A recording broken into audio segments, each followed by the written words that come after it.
જમ્મુ કાશ્મીર વિધાનસભામાં ત્રીજા દિવસે ભારે હોબાળો જોવા મળ્યો। વકફ બિલ પર ચર્ચાની માંગ સાથે એનસી ધારાસભ્યો ઉગ્ર વલણમાં। વિધાનસભા બહાર મહેરાજ મલિક અને ભાજપના ધારાસભ્યો વચ્ચે મારામારી।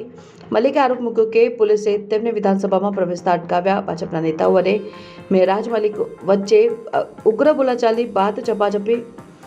મલિકને ધક્કો વાગવાથી કાચના ટેબલ પર પડી ગયા। સ્થિતિ તંગ બની। ભાજપે મલિક પર ગાળો બોલવાનો અને દુર્વ્યવહાર કરવાનો આરોપ મૂક્યો। સ્પીકરે વિધાનસભાની કાર્યવાહી બપોરે 1 વાગ્યા સુધી સ્થગિત કરી। એનસી ધારાસભ્યોએ ભાજપ પર હિન્દુ મુસ્લિમ નાટકનો આક્ષેપ કર્યો।